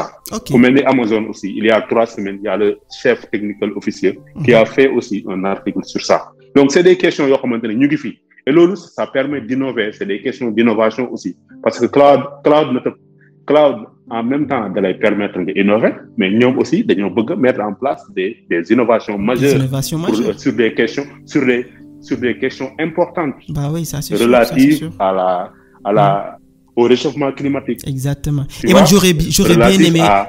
bien aimé gis benn Arona wala benn sénégalais bind benn article buy indi ay solutions ay début de solution yu concret par rapport ak naka lañ war a mën a gérer cloud bi pour que mu gën a bañ a di consommer énergie bu bari noonu parce que xalaat rek lay jëriñaa donc je pense que bëgg naa gis ay sénégalais yoo xamante ni war nañ ci mën a jóg taxaw ci def ci ay solutions ànd ci état bi wala def ay solutions quoi parce que solution bu baax moom képp ku ko joxe ak foo mënta nekk ci àdduna bi nit ñi dañ koy utiliser donc loolu mooy nekk merveille bi am ci affaire technologie ak yu demee noonu alors Mohamed lan nga xalaat. Ibrahim. allez vas-y. waaw voilà non man effectivement c'est li nga mujj wax ni lu am importance la surtout par rapport ak soo xoolee juste. ñun suñu en fait c'est important que ça aurait été important que ñun africains ñu qu'on puisse avoir ay solutions par rapport à ça mais day compliqué. Parce que tey énergie yooyu ñuy wax énergie verte yeeg ak mesures yu ñuy mettre en place yu si bëri. C'est plus adapté. Comment dirais-je au climat européen par exemple sànq ñu ngi wax naan ay nouvelles mesures yoo xam ne ñu ngi koy adapté ci data center yi. benn ci mesures yooyu benn ci solution yooyu. mooy par exemple au lieu que ngay sa data center ngay def ventilation bi ak naka lañ koy wax ak climatiseur yeeg yooyu. c'est que da ngay utiliser ngelaw bi nekk ci biti recycler ko ci sa biir data center. ok loolu. soo ko waree def Afrique day compliqué ci yow. parce que dafa tàng fii parce que ñun day tàng. donc pour ñun ñu mun a je dis pas que mënuñu ko traiter mais en tout cas pour qu'on puisse l'adapter ñun de notre côté day xaw a compliqué. dina xaw a jafe. mais d'un point de vue environnemental effectivement mooy li ñu wax ay ñoom COP21 ak yooyu yëpp. et aussi état yi ñu ngi liggéey bu baax ci affaire yooyu pour permettre à ce que ñu bañ a que data center yi effectivement bañ a qui se déploie pas ñu ngi ciy taxaw mais aussi c'est vrai que c'est important de dire que comment dirais-je mesures yeeg yooyu mais bu fekkee dañuy relativiser tey su amul woon cloud bépp entreprise bu soxla compute tey dem ubbi data center. Bah oui, ok, ça c'est sûr. Je sais pas ndax tu vas en fait soo koy relativiser c'est comme si nga wax tey ni ñu utiliser ak auto yi ak covoiturage. En fait c'est pareil. tey en fait kii bi exemple boobu c'est hyper intéressant c'est-à-dire bu cloud amutoon. effectivement ku nekk da ngay ubbil sa bësi bopp. te su boobaa muy gën a pire mu ngi mel ni tey képp ku nekk yaa ngi jënd oto teg ko ci tali bi tu vois. Alors après à la fin embouteillage am pollution bi gën a yokku et tout ça alors je pense que loolu c'est hyper important exemple boobu c'est des questions très importantes c'est des questions qui nous concernent questions yoo xamante ne la ñun aussi ça nous concerne ça c'est sûr ça c'est sûr alors je pense que loolu war nañ ci ñëwaat ci yenn épisode mais fi mu toll nii wax dëgg yàlla temps bi tënk nañu tu vois foog ñu terminer épisode bi li ma bëggoon juste rek muy Arona nga répondre ñu Abdoul Aziz ci question bi mu posé ci cloud en termes de sécurité c'est-à-dire donc est-ce que mën nañ utiliser cloud local bi moo gën c'est-à-dire wala ñu jël suñu données yëpp def ko sur internet moo gën quoi sur le cloud. non cloud xam nga moo gën chaque fois ñi nga xamante ni dañuy def cloud duñ la mus a wax ni à coup de tête rek duñ la wax ni bii moo gën wala bii maanaam dañuy wax am na loo xamante ni dañ naan la use case ban jafe-jafe nga am ba pare bu nekkee yow yoroo ay données sensibles da ngaa bëgg rek def benn site internet boo xamante ni site vitrine pour rek nit ñi ñëw gis sa numéro téléphone ak sa contact am say information yi nga xamante ni moom lañ soxla xam nga loolu mën nga dem directement nga ubbi benn nga dem ci cloud public bi nga ubbi fa nga jënd fa benn espace wala nga consommer fa benn machine virtuelle ak benn base de données puis après nga def site nga génn xam nga mais bu nekkee da nga yor ay données bu nekkee da nga yor ay données sensibles ay données bancaires wala données yoo xamante ni ça concerne li ñaan les données de la santé ou bien d'autres données yoo xamante ni ça concerne l'armée du Sénégal tu vois l'armée du Sénégal aujourd'hui dañ naan la mais ñun suñu données yi duñ ko jël rek ñu yóbbu ko ñu jox ko cloud provider boo xamante ni fële la nekk xamuñu lan moo nekk ci ginnaaw parce que l'infrastructure qui est qui est propriétaire de l'infrastructure sous-jacente dafa am solo parce que suba da ngay am problème dans le domaine de la santé wala dans le domaine wala l'armée wala tey banque tey loolu xam nga loolu noonu c'est des études yoo xamante ne da nga koy xool maanaam lépp mu ngi dépendre ci jafe-jafe bi nga xamante ne moom nga am après nga xool naka nga koy lijjanti maanaam nag yooyu moom moo tax sax nit ñi da nga xamante ne cloud public wala privé wala cloud hybride maanaam benn partie bi nga xamante ne données yi garaawul trop même bu nekkee données yëpp am solo même bu nekkee benn contact téléphone la am na solo nga ne yooyu noonu maanaam yi nga xamante ni c'est des informations stratégiques de mon entreprise là damay créer sama cloud interne ma def ko fa mais yi nga xamante ni mën na ñàkk même bu nekkee nit ñi am nañ ci accès c'est pas trop stratégique du données armée du données santé du données yoo xamante ni c'est sensible yooyu mën naa ko yóbbu mën naa am ay application yoo xamante ne dama koy déployer ci cloud public xam nga bu nekkee nag dama bëgg utiliser les bénéfices wala les opportunités qu'offre le cloud public ak aussi utiliser sama cloud privé pour des trucs sensibles ma déployer benn affaire boo xamante ni c'est hybride et que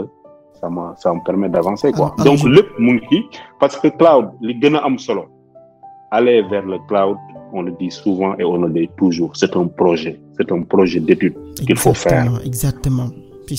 il faut que nga xool say besoins xool li nga bëgg xool li adapté wu ak li nga bëgg nga door a def loolu quoi si c'est un projet bu nekkoon am nañ temps sax dañuy wax ci risques yi nekk ci cloud ak si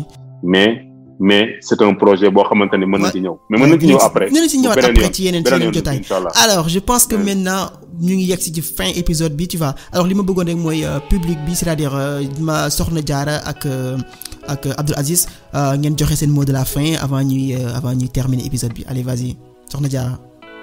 merci beaucoup Ibrahim merci ak di leen jaajëfal Arona ak Mohamed di leen wax tamit jàngat rek lañ ci jëlee lu lëndëmoon suñu bopp particulièrement man moom xam naa leeral na lu bari ci lu ma xamoon point positif cloud yi li mu mën a apport bi mu amal ci entreprise bi productivité bi ak parce que gain de temps bi nga ciy wax ko wax gain de temps wax productivité donc jàpp naa ni solution la pour nit ñi koy adopter donc tout dépendra de comment l'utiliser et tout merci en tout cas c'était clair c'est précis et illustration yi tamit yombalal nañu ko trop surtout covoiturage bi ak location kër bi jaajëf. ok machallah ça c'est très cool quoi alors Abdoul Aziz. oui vraiment. waaye di remercier également Mohamed ak Arona parce que seen éclaircissement ci cloud bi leer na trop te en plus jox nañu tamit yeneen propos yoo xam ne man mii sax duma ne am na yoo xam ne dafa leen demoon sama bopp bi di leen remercier en tout cas ok allez machallah merci beaucoup ñun aussi ñu ngi remercier suñ petit public boobu nga xam ne ni moo nekk tey suñ première expérience ak affaire boobu noonu donc ñu ngi leen remercier bu baax alors Arona lan moo nekk sa mot de la fin li may jeexale moom mooy di la remercier déjà initiative bi dafa rafet même bu nekkee suñu wolof moom dina tax sax challenge nga ñu quoi jéem nañoo wax tuuti wolof am na ay mots anglais ak français yu dugg tuuti mais xam nga loo créé wul loo xamante ni du yow yaa ko indi ci àdduna moom toujours da ngay jéem a maanaam ñun yan nan lañ mën a def rek pour ñi nga xamante ni ñoom ñoo war a comprendre ci yi nga xamante ni la ñuy liggéey maanaam cloud ak lépp nit ñi comprendre ko mu gën a yombul explication ci wolof lu yombul mais beneen bi moom mooy remercier aussi public bu notre petit public beneen bi aussi mooy ne on t'encourage pour cette initiative quoi yàlla na jëm kanam et que aussi ñun on reste à ta disposition saa yoo ñu soxlaa inshallah dinañ ñëw li ñu xam as tuut ñu bokk ko ak yéen ko non ay borom xam-xam ngeen franchement man dama leen respecter bu baax parce que déjà expliquer yombul c'est-à-dire génne li nga xamante ni moo nekk sa bopp yombul surtout nag nga koy génnee ci langue boo xamante ni nekkul ne moom nga ko jàngee donc du coup à chaque fois damay fàttali rek ne boo xoolee am na pays yu développé yu bari yu mel ne ay Chine et tout ça je pense que li tax seen développement gaaw c'est parce que à un moment donné dafa am ñu jóg ne li nga xamante ni mooy xam-xam te ñu nekk ci yeneen kàllaama yoo xamante ni suñ doomu réew mi xamuñ ko dañ koy jël ñu traduire ko jéem a xool nu leen ko jàngale ci liñ nàmp parce que exemple yi ma si joxe souvent mooy que ne boo jëlee benn xale bu am 6 ans nga dugal ko école tu vois bu nekkee primaire ba ni muy paree primaire am li ñu koy jàngal mooy mu maîtriser français bi alors il va faire des années pour maîtriser kàllaama bi nga xamante ni nàmp ko ba pare nag door a mën a accéder ci xam-xam bi imagine tey xale boobu bu fekkoon ba mu amee 6 ans rek nga ko commencé jàngal xam-xam tu vois alors donc du perte temps bu bari donc ñun on essaie pas de dire que ne français baaxul wala anglais baaxul c'est très bien tu vois parce que moom leen jàngee mais on essaie aussi d'apporter benn pierre ci loo xamante ni ku nekk war na ko mën a def c'est-à-dire même boo wàccee sax sa kër nga sa doom yi toog nga war leen mën a jéem a jàngal yenn affaires yi ci seen langue bu baax pour comprendre tu vois jox leen ay exemple te comme ni nga ko defee déjà ci exemple bi avec kër gi tu vois ak exemple bi ñu joxe avec trafic bi et auto yi et tout ça ça devient accessible à tout le monde donc ça c'est hyper important et maa ngi leen ci remercier bu baax ci effort bi nga ciy def alors Mohamed lan moo nekk sa mot de la fin. alors Ibrahima waa kontaan ci invitation bi di la remercier bu baax di la jaajëfal itam ndax xam naa ne yombul su ma xoolee juste ci préparation bi rek expliquer ma condition yi ngay préparer émission yi di la jaajëfal bu baax di la wax ni que itam que lu ñuy wax souvent la nee nañ que en fait être utile aux autres c'est être utile à soi-même man gëm naa ne que ñun dañuy wax nii rek waaye yow yaa borom xam-xam bi parce que li rien que préparer émission bi yow li nga ciy daj war a comprendre sujet bi même bu fekkee du ce sujet je pense que yow li nga ciy jàng déjà rek c'est énorme donc di la jaajëfal di la wax ni que comme ni ko Arouna waxee ba on est à disposition